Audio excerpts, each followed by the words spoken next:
کبھی کسی نے سوچا تھا ایک ایسا رشتہ جس کا مقصد دو دلوں کا ملن، دو خاندانوں کا آپس میں جڑنا،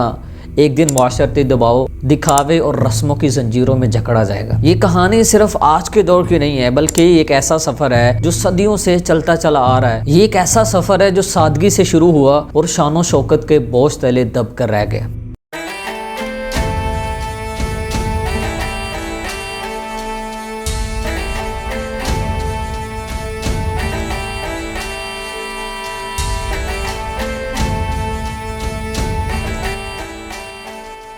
السلام علیکم دوستو، امید کرتا ہوں کہ آپ سب خیریت سے ہوں گے۔ میں ہوں آپ کا ہوسٹ محمد ذوالخرنین اور آپ دیکھ رہے ہیں میرے یوٹیوب چینل۔ دوستو، انسانی زندگی میں شادی ریڑھ کی ہڈی کی طرح ہوتی ہے۔ جیسے انسان ریڑھ کی ہڈی کے بغیر بیساکھیوں اور لاچاروں جیسی زندگی کو بسر کرتا ہے، اسی طرح شادی کے بغیر ایک انسان اپنی زندگی کو اس طرح سے نہیں گزار سکتا جس طرح ایک شادی شدہ اپنی زندگی کو گزارتا ہے۔ تاریخ ہمیں بتاتی ہے کہ شادی ایک ایسا موقع تھا جہاں بادشاہ اپنی دولت، طاقت اور شان و شوکت کا مظاہرہ کرتے تھے۔ مغل بادشاہ اکبر کی ہی مثال لے لیں۔ 1562 کی جو شادی ہوئی تھی، اکبر نے جودھا بائی سے شادی کی تھی، وہ محض ایک شادی نہیں تھی بلکہ مغلوں اور راجپوتوں کے درمیان ایک سمجھوتا تھا، ایک ایسا سمجھوتا جو کہ اتحاد کی علامت بن گئی۔ کہا جاتا ہے کہ یہ شادی 7 دن تک چلتی رہی، جہاں روزانہ مہمانوں کے لیے پرتکلف کھانوں کا اہتمام کیا جاتا، جہاں رقص ہوتا، جہاں گانے ہوتے اور بہت ساری رسومات ادا کی جاتی۔ یہ روایت صرف بر صغیر تک محدود نہیں رہی، بلکہ 1840 میں جب ملکہ وکٹوریہ نے شہزادہ البرٹ سے شادی کی تو یہ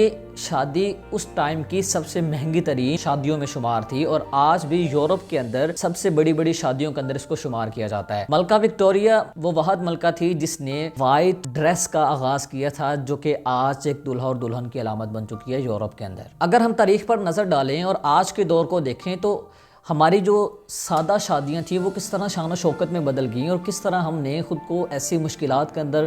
دھکیل دیا جس سے ہماری زندگیاں عذاب بن گئیں۔ اگر ہم آج سے 5 سے 6 صدیاں پیچھے چلے جائیں تو ہمیں تاریخ یہ بتاتی ہے کہ جو بادشاہ تھے وہ اپنی شادیوں کو بہت عروج کے ساتھ کیا کرتے تھے، ہر طرح کی رسم ادا کی جاتی تھی اور ہر وہ کام کیا جاتا تھا جس کا ہمارے دین اسلام میں کوئی عمل دخل نہیں تھا۔ بادشاہوں کی شان و شوکت عوام کے دلوں میں بستی چلی گئی، اور عوام کے دلوں میں بھی یہ ساری ساری خواہشات پیدا ہونا شروع ہو گئیں۔ جو شادی پہلے ایک دن چلا کرتی تھی وہ شادی اب 7 10 اور مہینوں چلنا شروع ہو گئی۔ سب سے پہلے تو اس کا آغاز جو ہے وہ وڈیرے اور جاگیرداروں سے ہوا، جنہوں نے بادشاہوں اور دولت مندوں کو فالو کرتے ہوئے اپنی شادیوں کو ان کے جیسا کرنا شروع کر دیا۔ پھر ان کو دیکھتے دیکھتے عام طبقہ، عام لوگوں نے بھی ان رسومات کو ادا کرنا شروع کر دیا۔ پہلے تو شادیاں صرف اور صرف شان و شوکت کے لیے کی جاتی تھیں، اپنا رتبہ، اپنا مقام دکھانے کے لیے، لیکن جب یہ چیزیں عام لوگوں تک پہنچی، عام لوگوں نے اس کو کرنا شروع کر دیا، تو پھر یہ ساری کی ساری ضروریات بنتی چلی گئی۔ مثال کے طور پر مغل دور میں رخصتی کے وقت دلہن کو ایک سادہ سا تحفہ دیا جاتا تھا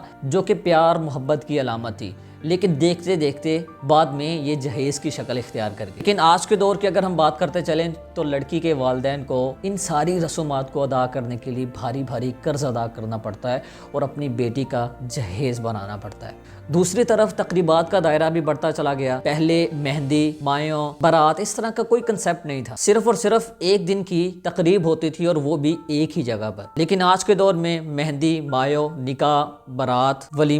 ولیمے کے بعد پھر ولیمہ اور بہت ساری ایسی رسومات ادا کرتے چلے گئے جس کا بوجھ عام بندے کی زندگی پر بڑھتا چلا گیا۔ اگر ہم آج کے دور کی بات کرتے چلیں تو آج شادی صرف اور صرف ایک تقریب نہیں رہ گئی، دین کی نظر سے ہم دیکھیں تو ایک نئی زندگی کی شروعات نہیں رہ گئی، بلکہ صرف اور صرف اپنی حیثیت، اپنی عزت کی بات ہوتی ہے۔ لوگ اپنی حیثیت اور اپنی عزت دکھانے کے لیے اس قدر تک آگے بڑھ جاتے ہیں کہ بعد میں ان کی زندگیاں اس قدر مشکل میں آ جاتی ہیں کہ وہ خود کو پھانسی تک لٹکانے پر تیار ہو جاتے ہیں۔ ہمارے اس معاشرے نے عام بندے کی زندگی کو اس قدر مشکل اور کٹھن بنا دیا ہے کہ ایک باپ کو اپنی بیٹی کی شادی کرنے کے لیے لاکھوں کا قرضہ اٹھانا پڑتا ہے۔ اسی طرح کے بہت سارے کیسز ہمیں آئے دن اپنی سوسائٹی کے اندر، اپنے معاشرے میں دیکھنے کو ملتے ہیں، جو کہ آپ سنتے بھی رہتے ہیں کہ باپ نے اپنی بیٹی کی شادی کرنے کے لیے اپنا گھر گروی رکھ دیا، ایک کسان نے اپنی بیٹی کی شادی کرنے کے لیے ساری کی ساری جو جائیداد ہے، زمین ہے، اس کو بیچ دیا۔ جیسا کہ ہمارے پاکستان کے اندر اس ٹائم کنڈیشن یہ ہے کہ ایک کسان سال بھر کھیتی اگاتا ہے، سال بھر محنت کرتا ہے، وہ اتنے پیسے نہیں جٹا پاتا کہ اپنی بیٹی کا جہیز جو ہے وہ بنا سکے۔ یہی ساری چیزیں اگر ہم لڑکے والوں پر اپلائی کریں تو ہمارے ہاں ہماری جو سوسائٹی ہے، ہمارے جو لوگ ہیں، خاص طور پر لڑکے ہوں لڑکی ہوں، ان کا ذہن کچھ اس طرح سے بن چکا ہے کہ ہماری شادی شان و شوکت سے ہونی چاہیے، زندگی میں ایک دفعہ ہوتی ہے، اور اس شادی کے بعد ساری زندگی ہم نے وہی کام وہی ساری چیزیں کرنی ہے۔ لیکن یہاں پہ سوال یہ اٹھتا ہے کہ جب ہم اپنی سوسائٹی کے اندر رہتے ہوئے شادی کو بڑھا چڑھا کر کریں گے اور اس طرح سے کریں گے عروج سے، شان و شوکت کے ساتھ، جس سے جو آس پاس کے لوگ ہیں ان پر اس کا بہت زیادہ امپیکٹ پڑتا ہے، اور خاص طور پر ان گھروں کے اندر جو لڑکیاں بیٹھی ہیں جن کے باپ اتنا پیسہ افورڈ نہیں کر سکتے کہ وہ کسی اچھے گھر کا رشتہ اپنی بیٹی کے لیے لے سکیں اور اپنی بیٹی کی شادی کر سکیں۔ ہمارے اس معاشرے کے اندر کچھ اس طرح سے ہماری ذہن سازی کر دی گئی ہے، خاص طور پر ہمارے پاکستان کے اندر جو بڑی بڑی شادیاں ہوتی ہیں، اور اب جو کچرا مارکیٹ کے اندر پڑا ہوا ہے، جو ولاگرز کی صورت میں ہم دیکھتے ہیں، وہ شادیوں کو اس قدر نیکسٹ لیول پر لے کر جا چکے ہیں۔ ان کو دیکھنے والے مڈل کلاس لوگ ہیں،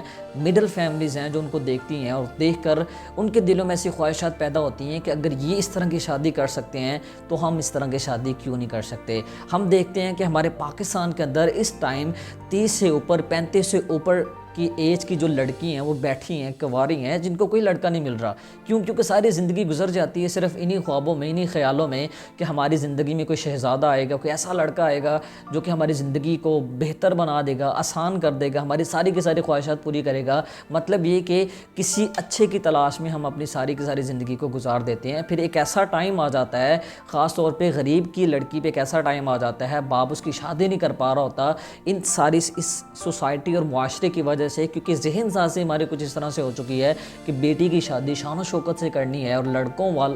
لڑکے والوں کو بھی اس قدر شرم نہیں آ رہی ہوتی کہ بیٹی کے باپ سے جہیز کی ڈیمانڈ کر رہے ہوتے ہیں، اور باپ جب بیٹی کا رشتہ لینے کے لیے جاتا ہے تو سب سے پہلے سوال یہ کیا جاتا ہے کہ آپ اپنی بیٹی کو کیا دے سکیں گے۔ انہی ساری چیزوں کے چلتے باپ ساری زندگی اپنی بیٹیوں کو گھروں میں بٹھا کے رکھتے ہیں، اور اس عمر میں جا کے وہ شادی کر پاتے ہیں جب زندگی کو انجوائے کرنے کے دن گزر چکے ہوتے ہیں۔ اگر ہم اپنی شادی کو دین اسلام کی نظر سے دیکھیں تو حضور نبی کریم صلی اللہ علیہ وسلم نے فرمایا، ابن ماجہ کی حدیث ہے، کہ سب سے بہترین شادیوں میں سے وہ شادی ہے جو کم خرچ میں کی گئی ہو۔ اگر ہم حضرت فاطمہ رضی اللہ عنہ اور حضرت علی رضی اللہ عنہ کی شادی کو دیکھیں تو ہمیں یہ پتہ چلتا ہے کہ ان کی شادی جو ہے وہ اتنی سادہ اور اتنی سمپل تھی کہ آج کے دور میں ہم اس چیز کا تصور بھی نہیں کر سکتے، ہم اس چیز کو سوچ بھی نہیں سکتے۔ ہم نے اپنی زندگیوں کو اس قدر کٹھن بنا دے، اس قدر مشکلوں میں ڈال دی ہے۔ ہم اگر اپنی فیملیز کی بات کریں، میں پرسنلی اپنی فیملی کی بات کرتا چلوں، تو ہمارے ہاں ذہن سازی کچھ اس طرح سے ہے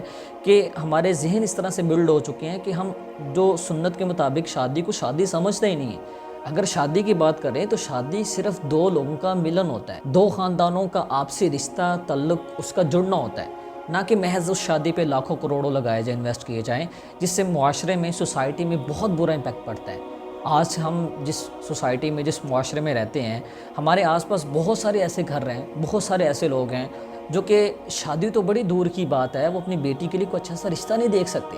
کیونکہ سب سے پہلے ڈیمانڈ کی جاتی ہے کہ آپ اپنی بیٹی کو کیا دے سکیں گے، یا آپ اپنے داماد کے لیے کیا کر سکیں گے۔ ہمارے ہاں شادی محض صرف اور صرف تقریبات کی حد تک، رسومات کی حد تک رہ چکی ہے، جہاں ہم اتنا سارا پیسہ لگا دیتے ہیں، ہماری ساری زندگی خوشی کی بجائے غم میں گزر جاتی ہے، قرضہ اتارتے۔ آج ہمیں یہ بات سوچنے کی ضرورت ہے کہ ہم نے اپنی شادی کو اتنا زیادہ مشکل کیوں بنا دیا۔ ہمیں یہ بات سمجھ کیوں نہیں آتی کہ شادی صرف ایک رشتہ نہیں بلکہ دو زندگیوں کا آغاز ہے، جس میں پیار، محبت اور سکون ہونا چاہیے، نہ کہ ساری زندگی کی وہ ٹینشنیں جس کے اندر آپ صرف اور صرف ان فضول رسومات میں خرچ ہونے والے پیسے کا قرض اتارتے رہ جائیں۔ یہ صرف اور صرف ایک ویڈیو نہیں بلکہ ہماری زندگیوں کا وہ آئینہ ہے جس کو ہم دیکھنا بالکل بھی پسند نہیں کرتے آج کے اس دور میں۔ خود کو بدلیں، معاشرے کو بدلیں، اور اپنی زندگی کو خوش آئند زندگی کی طرح گزاریں۔ امید کرتا ہوں یہ ویڈیو آپ لوگوں کے لیے بہت زیادہ ہیلپ فل رہی ہوگی۔ اس ویڈیو سے کچھ نہ کچھ آپ کو سیکھنے کو ملا ہوگا۔ آپ نے اس ویڈیو کو زیادہ سے زیادہ لوگوں تک شیئر کرنا ہے تاکہ وہ بھی اس سے فائدہ اٹھا سکے۔